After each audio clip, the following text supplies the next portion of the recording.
Good morning, I'm Ray Tibera, a student of UPLB Open University, taking up my master's degree in Development Communication, interviewing a BCBB program host, Ms.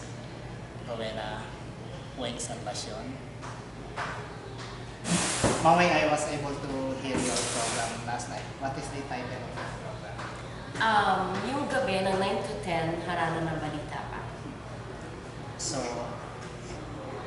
why did you choose that title? You call that slang? Slang naman. Kumbaga sa dyaryo, parang gano'n, di ba?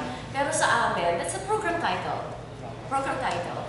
And hindi ko siya pinili. The program, nung sinalo ko yung programa from other anchors, yun na talaga ang title niya. Nagkataon lang na, actually may nagsasabi na dapat kong palitan kasi parang hindi daw siya bagay sa age group ko. Kaya lang, hindi naman ako gano'ng kabata and I don't want to change the whole setup. Kasi parang indifference na rin sa original owner of the program, di ba?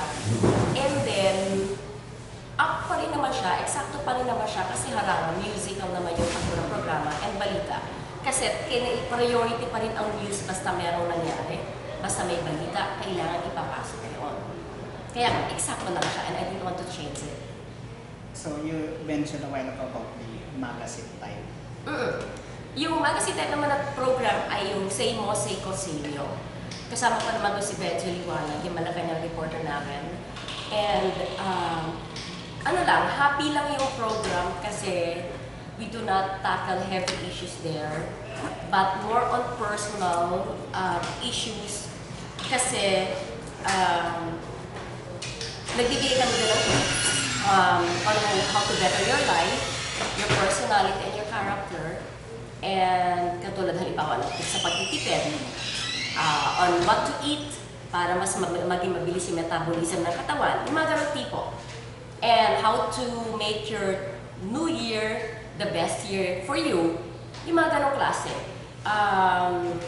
Tapos, meron kami dong segment before the end of the program, 30 minutes before the end of the program, meron kami doon na binabasa na letter coming from a listener na humihingi ng advice. Meron ding letter na nag-i-impart lang ng magandang pangyayari sa buhay. Pwedeng love story, it could be a family story, pwedeng problema sa pag-ibig, o kaya naman problema sa loob ng family circle.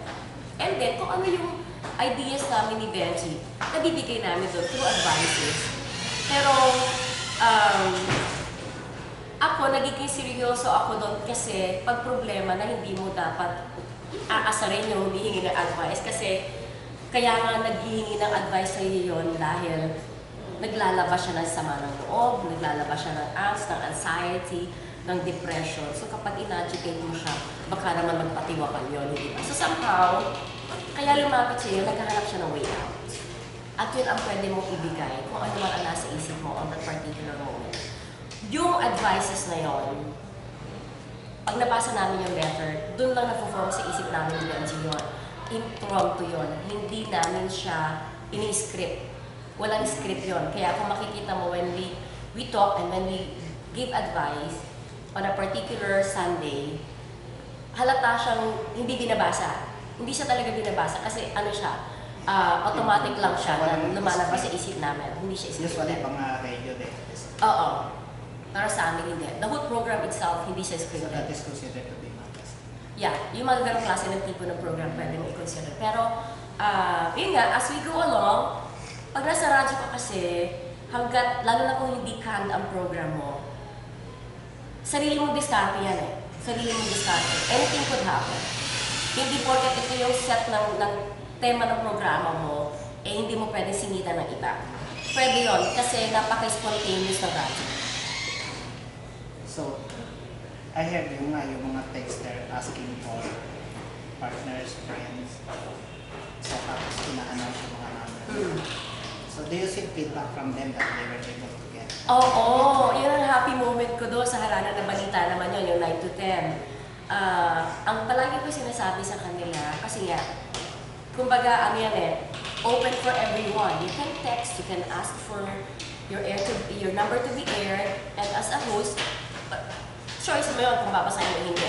Pero, dahil alam mo na in-encourage mo sila na mag-text and then they ask for that favor, kahit pa paano obligasyon mo yun to give in, to grant a request. So, in-air ko yung number, pero ang billing ko lang palagi, please do not use the program for any hanky-panky or any monkey business kasi ayoko na magamit ang programa. Kasi yung programa, ako yun eh. Hindi ba? So, if you use the program, you also use me. Kasi ako yung nag-i-air ng number mo. So, sa akin lang, palagi ko sinasabi, clean fund. Please clean fund. And kapag may gumawa sa inyo ng kabaluktutan, ang sinasabi ko, wala akong connection, wala na akong responsibilidad. Whatever happens, from the moment I aired your number. Hindi ako nagkukulang ng paliwanag. I always tell the listeners to please be very careful in meeting those texters.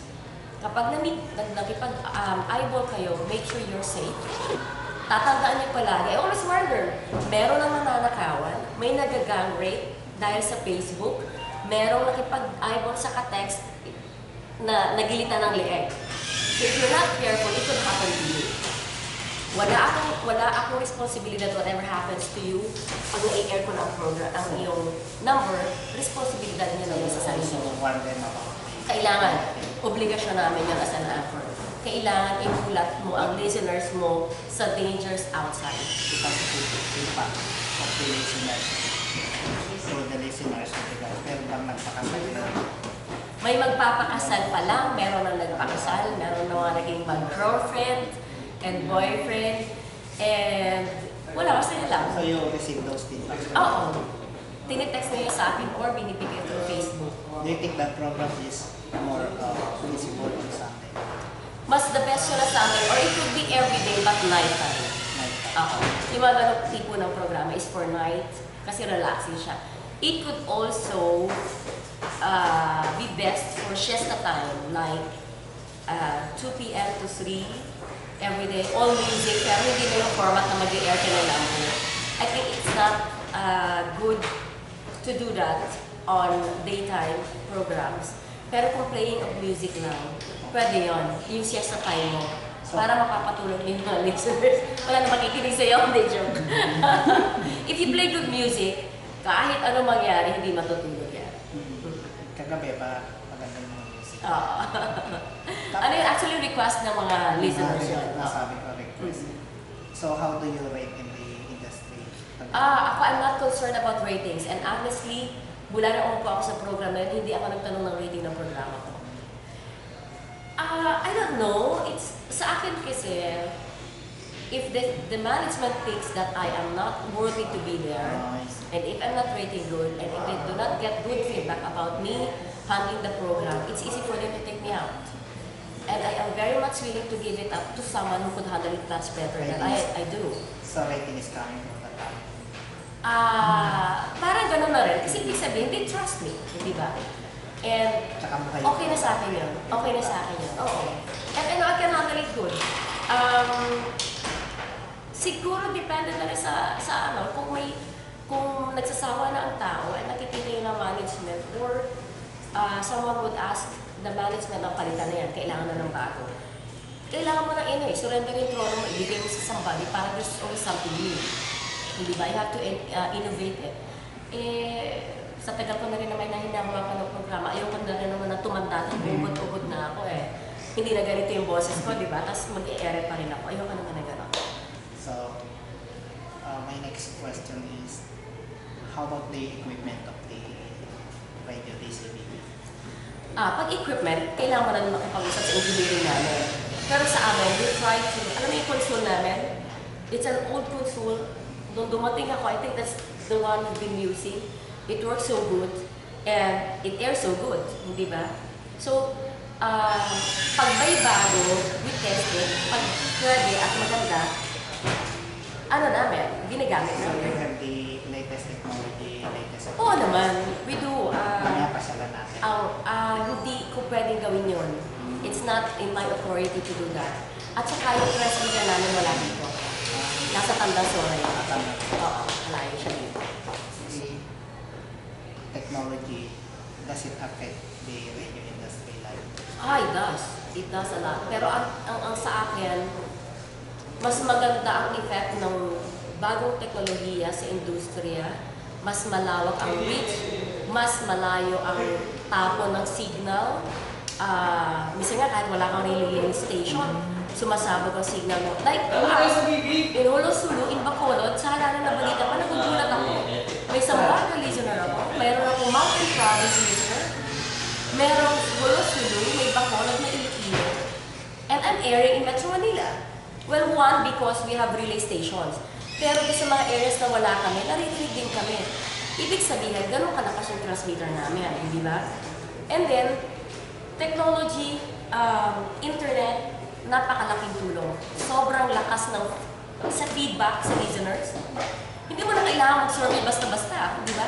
You go out on a survey for the rating purposes. Pero yung feedback, automatic feedback of what you say, automatically comes to you. Kasi nga may text dyan. Di ba? Yun.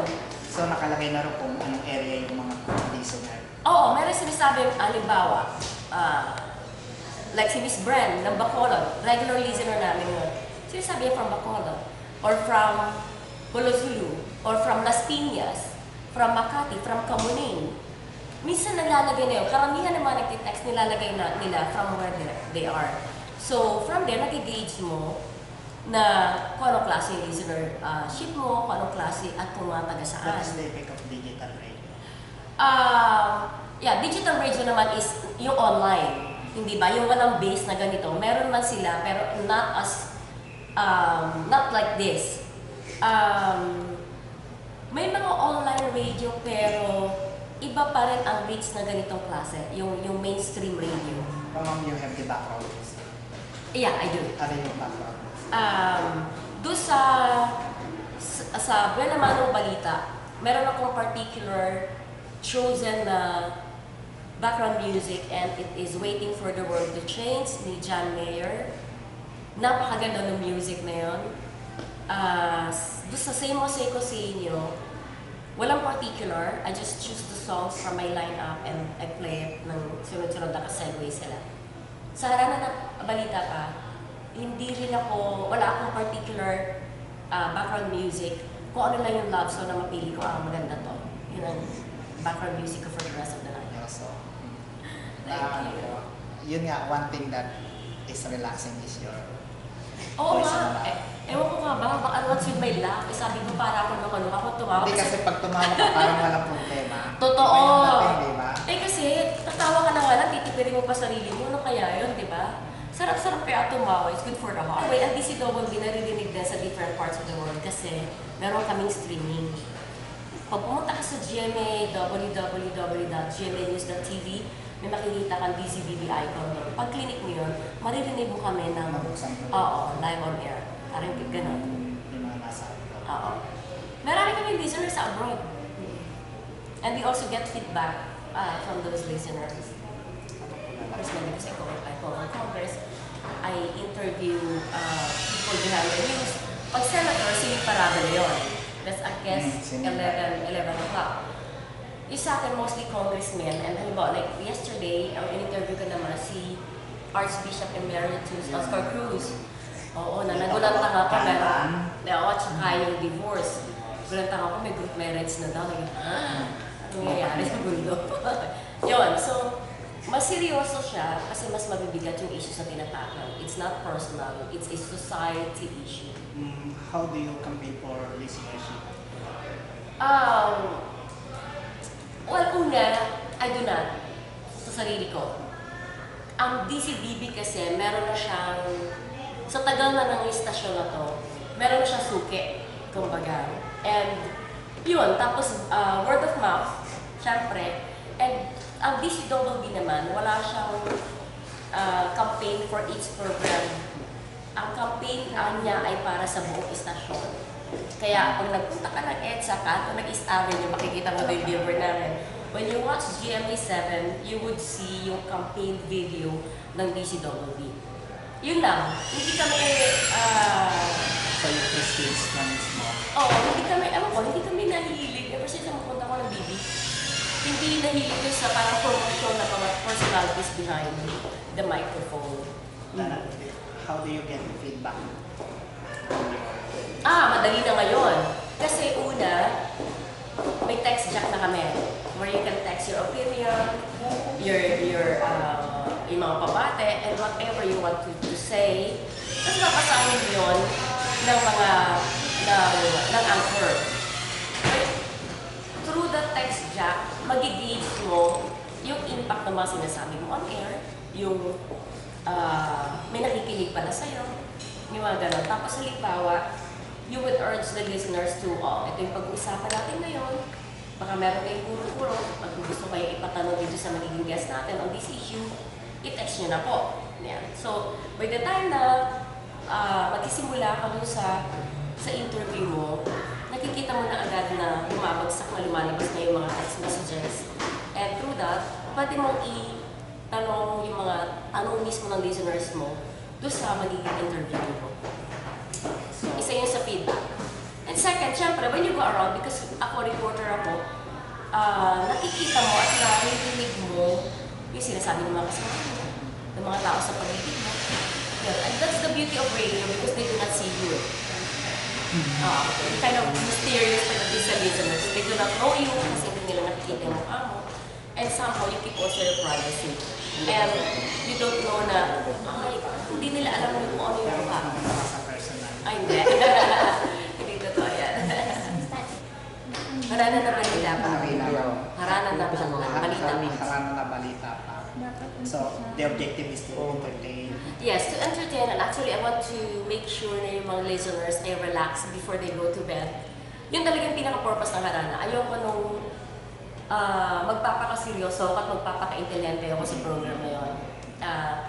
Doon sa program na yun, kailangan mong hindi ko sinasabing nasa taas ka, but you have to level off with your listeners. Kasi yung time na yun, nasa bed na yung karamihan eh. Kasi weekend, Monday, may pasok na, hindi ba? So kailangan you make them feel relaxed. That's why meron akong love message doon, meron akong inspirational message sa dulo ng programa. Parang they have something to think about when they go to bed and pray. So there are also some songs. Oo, may mga requests na mga songs, and madalas, sinasabi ko na utang muna kasi sa ikli ng programa ko for 1 hour, sa dami ng mga requested songs, hindi ko kayang pagkasyahin. So, ano nangyayari? Sinasabi ko, next week na. Para I give them tune it so they will wait for the requested song the next Sunday. Mga ganon. Minsan may mga nagtatampo because I don't get to play all the songs. Kaya lang, Basta tumawa ka na, wala na yun.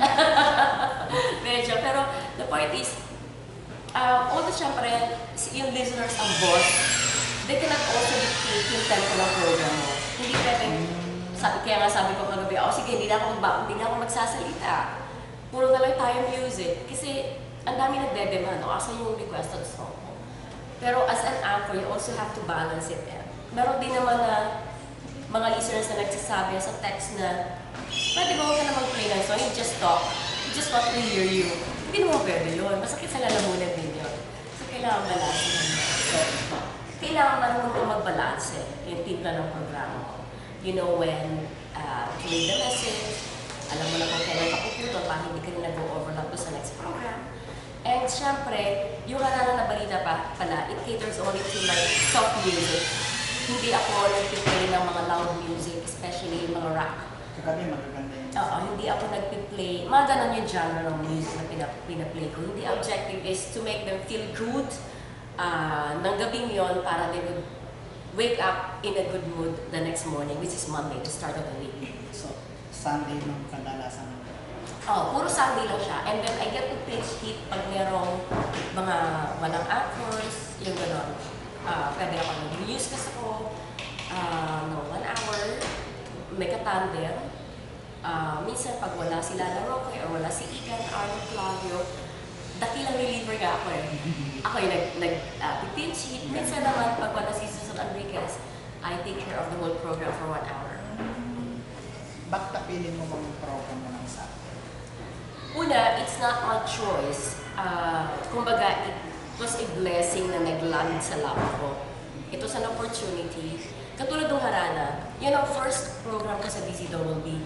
Desk ako at that time, and then yung original anchor niya went to the States and never came back.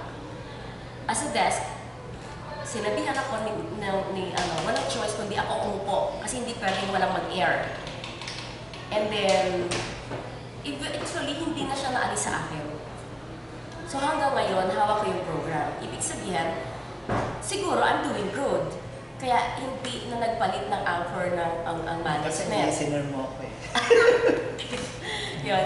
And then, yun. Tapos, nagkaroon din ng insidente para sabihin naman ng balita. Last 2010 lang yun. May nagkaroon ng insidente na kinailangan na umalis yung mga anchors doon. And wala again na choice kundi ipasak ako. So, mula noon na mapunta sa akin ang program na yon, I have to wake up at 4:30 in the morning. And I write my headlines. Ako nagsusulat lahat nun. And then, ako na yung nag-iisip ko na yung format. Ako na yung nagsabi na, sige, para mas, dahil Monday morning, medyo seryoso ng konti. What is the hot topic of the week? Pwede ko pag-usapan din sa program. Tapos yung say ko sa inyo, yun ang talagang pinag-usapan namin ni Benji. Mag-propose tayo kay Lolo. That's Mr. Mike Enriquez. Nagbigay kami ng proposal, he accepted it, and he just wanted to test it. Apparently, nag-okay. We achieve our goal in our program. Ako, oo. Kasi napakasimple lang naman ang goal eh. Actually, lahat naman ng radio program eh, di ba? Pag heavy ang issue, you have to ask intelligent questions. Bakit? Kasi you do not aim to educate yourself but the listeners. Pero kailangan, pag nagtanong ka ng intelligent questions, in a manner na maintindihan ng tao. At saka maraming paraan para makapag-extract ka ng sagot na kailangan ilabas ng interviewee mo, na hindi mo siya ma-offend, na hindi ka na-agitate, hindi ka na-stress, at alam ng, pero naibibigay pa rin yung sagot na kailangan marinig ng listeners.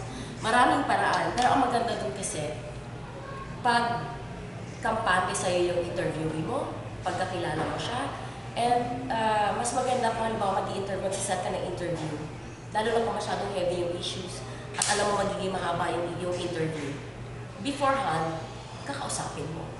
Pero you do not expect that from big shot anchors like Mike Enriquez and Arnold Clavio. Napakarami nilang kailangan gawin, di ba? So, ang nagsiset niyan, yung mga PAs. Ako sa program ko, ako ang nagsiset ng interview. Kasi ako ang may alam ng topic na gusto kong Pati yung itanong. format, ma'am, ikaw na. Yes. Thank you very much, ma'am. I think sapat na lang tayo sa facilities.